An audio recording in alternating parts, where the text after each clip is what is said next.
Class 9 विज्ञान chapter number first, जो कि हमारा नाम है हमारे आसपास के पदार्थ। हमारे आसपास के पदार्थ तो हम जानेंगे सबसे पहले पदार्थों के बारे में।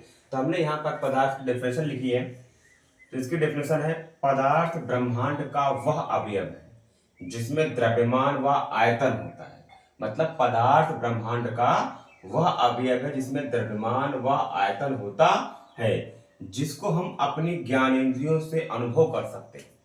मतलब पदार्थ वह अवयव है जिसमें द्रव्यमान और आयतन होता है, यानी वो कुछ ना कुछ स्थान घेरता है और उसका कुछ ना कुछ द्रव्यमान होता है, और उसको हम अपनी ज्ञानेंद्रियों यानी हाथ से, आंख से उसको छू सकते हैं, देख सकते हैं, महसूस कर सकते हैं। तो उन सब को हम क्या बोलेंगे? हम द्रव्य बोलेंगे। क्या बोलेंगे? द्रव्य बोलेंगे। आई बात समझ, इसको क्या बोलेंगे? हम द्रव्य बोलेंगे। जैसे मार्कर है, इसको क्या बोलेंगे? हम द्रव्य, क्योंकि हम इसको छू सकते हैं।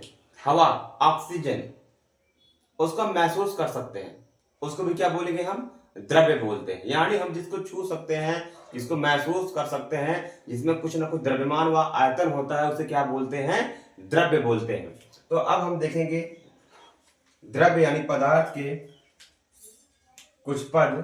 तो सबसे पहले हम जानेंगे द्रव्यमान के बारे में। सबसे पहले हम किसके बारे में जानेंगे? द्रव्यमान के बारे में जानेंगे।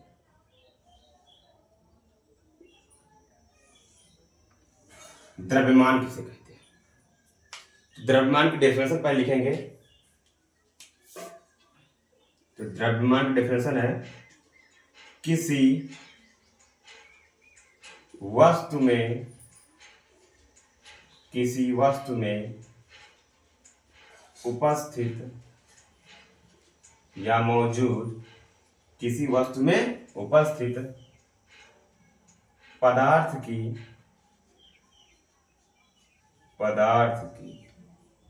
किसी वस्तु में उपस्थित पदार्थ की वास्तविक मात्रा, पदार्थ की वास्तविक मात्रा, उसका द्रव्यमान कहलाती है।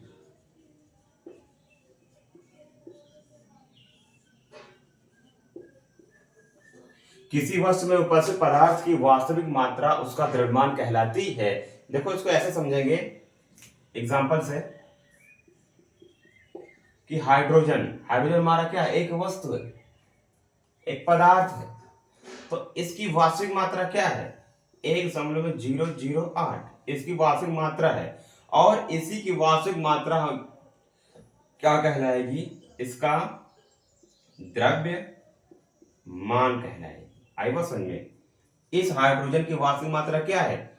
1.008, और इसकी वास्तविक मात्रा ही क्या कहलाएगी? इसका द्रव्यमान कहलाएगी। क्योंकि हम डेफिनेशन में यहाँ पढ़ चुके हैं, किसी वस्तु में उपस्थित पदार्थ की वास्तविक मात्रा। जैसे हाइड्रोजन एक वस्तु है और इसमें उपस्थित पदार्थ की वास्तविक मात्रा क्या है? 1.008, तो वही उसका क्या कहलाएगा? द्रव्य मान कहलाएगा। जैसे क्लोरीन क्लोरीन की वास्तविक मात्रा कितना है?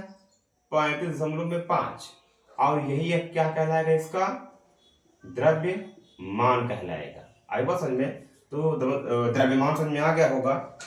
नेक्स्ट हमारा है भार। नेक्स्ट हमारा क्या है?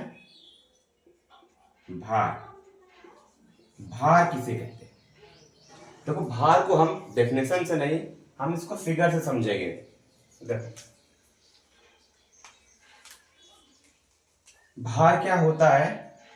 जब कोई पिंड अपने आकर्षण शक्ति से, जब कोई पिंड अपने आकर्षण शक्ति से किसी वस्तु को अपनी ओर खींचता है, किसी वस्तु को अपनी ओर क्या करता है?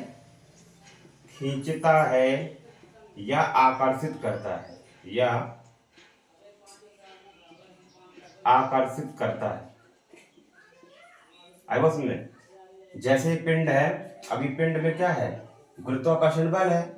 तो क्या करेगा? ये जिस स्पीड से, जिस वेग से अपनी ओर इसको आकर्षित करेगा, इस वस्तु को खींचेगा, वही क्या कहलाएगा? उसका भार कहलाएगा। वही क्या कहलाएगा? उसका भार कहलाएगा। जैसे पृथ्वी, इसको मान लें, इसको क्या मानेंगे हम? पृथ्वी मान लें। अब पृथ्वी हमको जिस आकर्षण शक्ति से अपनी ओर खींच रही है, जिस आकर्षण शक्ति से हमको अपनी ओर खींच रही है, वही क्या कहलाता है? भार कहलाता है। जैसे हम खड़े हैं, इसका मतलब है कि हमको यहाँ पर कोई बल लग रहा है जो अपनी ओर खींच रहा है। वो कौन सा बल है? गुरुत्वाकर्षण बल है। सबको पता है कि गुरुत्वाकर्षण बल हमको जिस वेग से अपनी ओर आकर्षित कर रहा है, वही हमारा क्या कहलाता है? भार कहलाता है।